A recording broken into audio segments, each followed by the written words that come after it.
Why do we have such a Yetzirah that fools us constantly? Hashem says, the righteous will ultimately walk with him in Gan Eden. Meaning he'll walk with them like as if he's among them. You'll be right next to him, he says, in Gan Eden. Meaning that the significance that a person can reach is to literally be standing next to Hashem Yitbarach. And you're saying you can't keep Shabbat? You're saying you can't be modest? You're saying that you can't do anything in the Torah? That's something wrong with it. Hashem says you can be literally just like me. The only thing that's going to separate us is the fact that I'm God. Like Paro said to Yosef Tzaddik, the only thing that separates us is the kiseh, just a formality. But in reality, you're in charge. Hashem says the same thing. He says, ultimately, the righteous, you'll walk right next to me.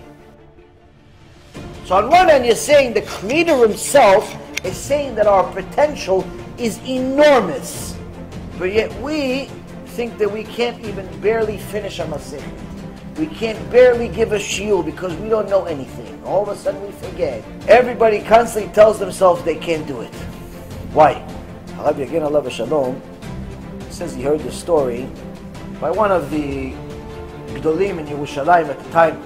He says there was one time a farmer, innocent farmer, not much of a brain, not much of a genius, but he knew his trade.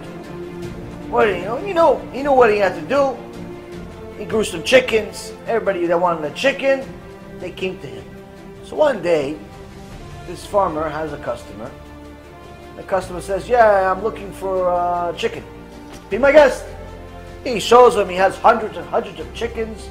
And the guy comes in there, and he looks at the farmer, and he looks at the chickens, and he's confused. He's like, I can have any chicken I want? Because sure, whatever you want. Because all of these chickens, anything you want, buddy. I'm a little busy right now. It's 5:30 in the morning. I have to feed the other animals. So just pick something quick. The weight, oh, it's all the same price? He goes, no, just the weight, depending on the size. Oh, so if it's a little bigger, it's a little more expensive. He goes, yeah, instead of 1 shekel, it's 2 shekels. That's it. It's not that much of a difference, but make it quick. I got stuff to do. Can I have that one that really, oh, you want the black chicken over there? He goes, yeah, that black and white chicken over there. That one? He goes, yeah, it's a big one. Yeah, I want that one. Takes it, puts it on a scale. Says, oh, this one is 4 shekels. Really? It's 4 shekels? Yeah, it's 4 shekels. Gives him the 4 shekels. The guy couldn't believe what's happening here, but he said, okay, fine, what can I do?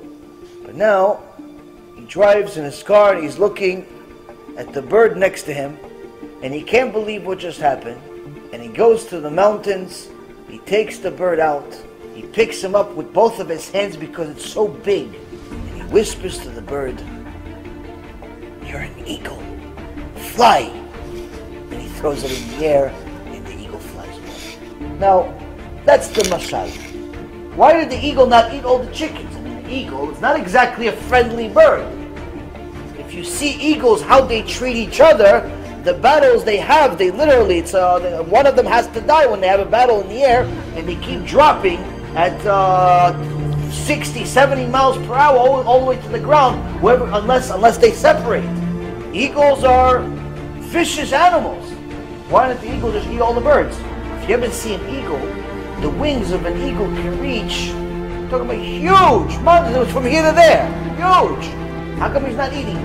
Because this big eagle used to be a little eagle. And one day, this farmer who didn't know right or left, saw the little bird, little black ugly bird, he saw it. Oh, and all he saw in his life was chickens. So he figured this little bird is just an ugly chicken. So he put the eagle, the little baby eagle, which came out of the egg and lost its mother, and he put it with the rest of his chickens. This eagle didn't know it was an eagle. Why? He was surrounded by chickens.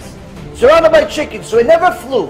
It never thought it was different. There's no mirror that says, oh, you're an eagle. The guy is an eagle, but he thinks it's a chicken, so he never uses his wings, and he just jumps up and down, just like all the chickens. 1 year, 2 years, 3 years, 4 years, and he happens to be a really big chicken. He never tried to fly.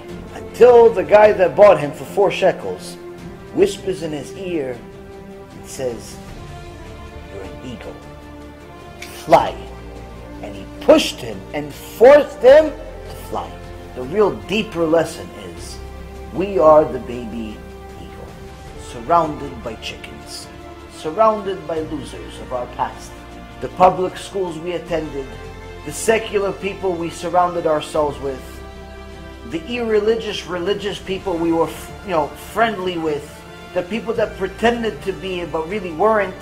But in order to be an eagle, you have to act like one. You have to do things that are difficult. In order to be an eagle, there's no excuses. This is too much, this is too little, this is too this, You're the eagle. Nothing's too big for you. But in order to be an eagle, you have to act like one. You have to do things that are difficult. You have to listen to Musar at 11 o'clock at night that's punching you in the face, reminding you there's a lot of tshuva to do, even though you've already been doing tshuva for 5, 6, 7, 8, 9, 10 years already. In order to be an eagle, there's no excuses. This is too much, this is too little, this is too this, You're the eagle. Nothing's too big for you.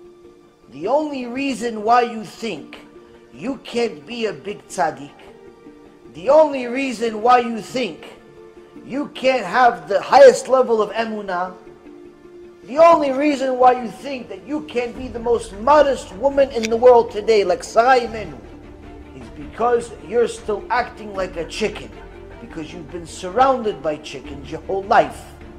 God is here to tell you, through His Torah, stop acting like a chicken. If you don't do it yourself, He's going to push you. He's going to throw you off the mountain and force you to become the eagle that you really are. One way or the other, you have to become an eagle. It's better you decide for yourself sooner. But one way or another, you're flying. An eagle is not afraid of musar. An eagle is not afraid of lifting the house on his wings. An eagle is not afraid to fly all the way to the heavens. The eagle flies into the heavens, the Chachamim say, until his wings start burning. The eagle flies even though he knows it's dangerous. Why? Because that's the way of being an eagle. You want to be a Jew, the son or daughter of HaShem, you have to be an eagle.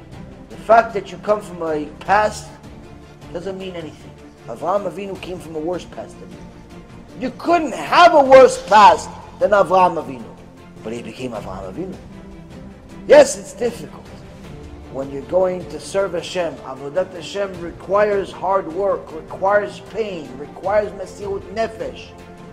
If you're not in pain, you're not doing something right. Why?